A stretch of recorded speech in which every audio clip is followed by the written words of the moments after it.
Bismillahirrahmanirrahim. Bismillahirrahmanirrahim. Assalamualaikum warahmatullahi wabarakatuh. Waalaikumsalam warahmatullahi wabarakatuh. Alhamdulillahi rabbil alamin. Wa usalli wa usallim ala nabiyyina wa habibina Muhammadin wa ala alihi wa sahbihi ajma'in. Amma ba'du. Kaum muslimin dan muslimat rahimani wa rahimakumullahu ta'ala. Pada kesempatan kali ini kita akan kembali membaca hadis-hadis yang berkaitan dengan puasa yang dikumpulkan oleh Al-Imam Abdul Ghani Al-Maqdisi rahimahullahu ta'ala di dalam kitab beliau Umdatul Ahkam.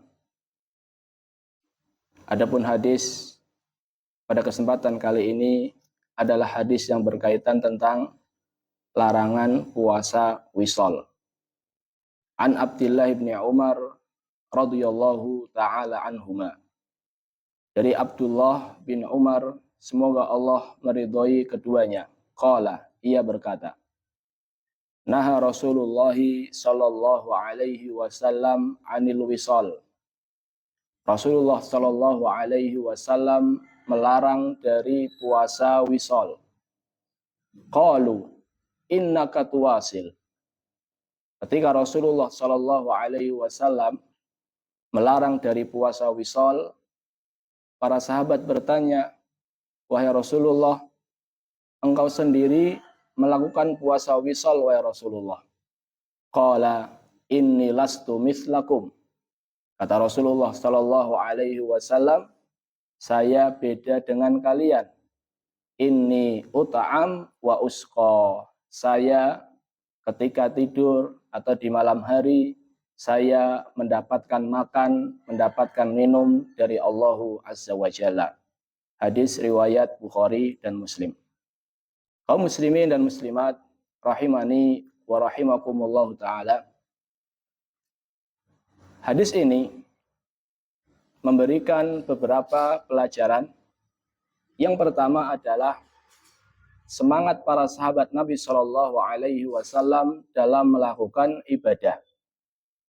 Hal ini terbukti ketika mereka dilarang dari puasa wisol, mereka tetap ingin puasa wisol dengan alasan Nabi Shallallahu Alaihi Wasallam juga puasa wisol. Jadi ketika dilarang sama Nabi nggak boleh puasa wisol, tapi mereka mengatakan engkau sendiri wahai Rasulullah melakukan puasa wisol. Dan puasa wisol ini jamaah dilakukan oleh banyak para sahabat.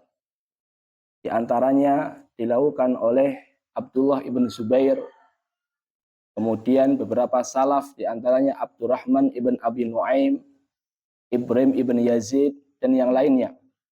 Jadi banyak orang-orang soleh zaman dahulu yang mereka tetap melakukan puasa wisol. Maka ini menunjukkan akan semangatnya para sahabat dan orang-orang soleh zaman dahulu dalam melakukan ibadah. Karena mereka tahu bahwasannya setelah taufik dari Allah, kedudukan tinggi di surga itu diperoleh dengan banyaknya amal soleh. Allah Azza wa Jalla berfirman, walikullin darajatun mimma amilu. Semua orang mendapatkan derajat-derajat surga sesuai dengan kadar amalannya. Jadi ketika seseorang masuk ke dalam surga jamaah, itu tidak mesti derajat surganya sama. Jadi ketika manusia mereka masuk ke dalam surga, tidak mesti berada di derajat yang sama. Bisa jadi derajat surga mereka berbeda-beda, itu tergantung dari banyak sedikitnya amal soleh mereka. Makanya kalau kita mau bagi penduduk surga secara umum, itu bisa terbagi menjadi 3 secara umum. Yang pertama adalah zalimun li nafsi. Mereka adalah orang yang menzalimi dirinya. Yang kedua adalah wa minhum muqtasid. Ada orang yang pertengahan. Dan yang ketiga adalah sabiqun bil khairat. Orang yang segera dalam melakukan kebaikan. Tiga golongan ini jamaah di akhir ayat Allah Ta'ala jamin mereka kebaikan. Atau Allah masukkan mereka ke dalam surga. Tapi tentu surganya tidak sama. Kelompok yang pertama zalimun li nafsi. Orang yang mendolimi dirinya dengan kemaksiatan. Artinya di samping melakukan ketaatan juga melakukan kemaksiatan. Khalatu amalan sholiha wa akhara sayyi'a. Menggabungkan antara amal soleh dan amal buruk. Namun karena luasnya rahmat Allah, Allah ampuni dosa mereka, sehingga Allah masukkan mereka ke dalam surga. Hanya saja surganya tidak setinggi kelompok kedua dan kelompok ketiga. Kalau kelompok kedua adalah muktasid, pertengahan. Dia maksimal dalam melakukan kewajiban, maksimal dalam meninggalkan yang haram, tapi tidak terlalu semangat untuk melakukan yang sunnah-sunnah. Ini kelompok kedua muktasid. Allah Ta'ala masuk dalam surga, dan surganya lebih tinggi daripada kelompok yang pertama. Sedangkan kelompok yang ketiga adalah sabiqun bil khairat. Mereka adalah orang yang dahulu dalam melakukan ketaatan. Mereka adalah yang semangat dalam melakukan ketaatan. Maka mereka mendapatkan surga yang paling tinggi. Surga apa jamaah? Surga Firdaus. Jadi kalau secara umum penduduk surga itu terbagi menjadi tiga. Ada yang tidak terlalu tinggi, ada yang di atasnya, dan ada yang sangat tinggi. Yang semua itu tergantung dari banyaknya amal soleh yang ia lakukan. Ini poin pertama yang bisa kita ambil, yaitu semangat para sahabat Nabi Shallallahu Alaihi Wasallam dalam melakukan ketaatan. Poin yang kedua, di dalam hadis ini Rasulullah Shallallahu Alaihi Wasallam melarang dari puasa wisol. Apa itu puasa wisol? Puasa wisol adalah an yasuma fardhon au naflan yaumaini fa aktsar. Seseorang berpuasa, baik puasa yang hukumnya wajib maupun yang hukumnya sunnah, 2 hari atau lebih. Fayajma'u shaumal laili ma'an nahar. Menggabungkan antara puasa malam dengan puasa siang. Jadi siangnya puasa, malamnya juga puasa. Wala yatanawalu bil laili mat'uman amdan bila udrin. Di malam harinya tidak mengkonsumsi makanan atau minuman sengaja tanpa adanya udzur. Jadi puasa wisol itu jamaah, puasa 2 hari atau lebih tanpa adanya aktivitas berbuka maupun sahur. Jadi contohnya nih hari Senin puasa, nanti maghrib enggak buka. Nanti sahur tidak sahur. Nyambung sampai hari Selasa, baru nanti hari Selasa maghrib berbuka. Ini 2 hari. Kalau 3 hari berarti nanti bukanya hari apa? Hari Rabu. Ini namanya puasa wisol. Dan hal ini dilarang oleh Nabi Shallallahu Alaihi Wasallam. Dilarang oleh Nabi Shallallahu Alaihi Wasallam. Dan terkait larangan Nabi Shallallahu Alaihi Wasallam di sini jamaah, para ulama berbeda pendapat. Ada yang mengatakan hukumnya adalah haram. Ada yang mengatakan hukumnya adalah makruh. Bahkan ada yang mengatakan hukumnya adalah boleh.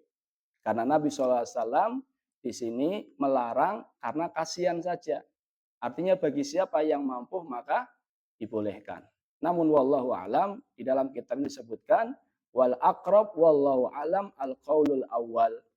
Yang lebih mendekati kebenaran adalah perkataan pertama yang mengatakan bahwasannya puasa wisol itu hukumnya terlarang. Ketika Nabi SAW melarang dari puasa wisol, para sahabat mengatakan, engkau juga wisol wahai Rasul. Apa kata Rasul? Saya beda dengan kalian. Saya itu kalau malam dapat makan, dapat minum. Apa maksudnya? Kata para ulama, maksudnya bukanlah dapat makan, minum secara hakiki. Ada yang mengatakan secara hakiki. Ada pula yang mengatakan tidak hakiki. Artinya Nabi SAW sibuk dengan ibadah sehingga tidak merasa lapar dan haus. Karena kalau seandainya secara hakiki dapat makan dan minum, berarti Nabi puasa wisol enggak? Tidak. Jadi ini menunjukkan bahwasannya lebih mendekati kebenaran, bahwasannya maksud diberi makan dan minum adalah diberi nutrisi ke dalam hatinya, sehingga beliau sibuk dalam beribadah, sehingga lupa dari lapar dan haus. Ini poin yang kedua. Poin yang ketiga, seseorang dibolehkan untuk puasa wisol itu hanya sampai sahur. Jadi contohnya hari Senin puasa, kemudian ketika buka dia tidak buka. Namun bukanya kapan? Bukanya gabung sama sahur. Ini yang dibolehkan.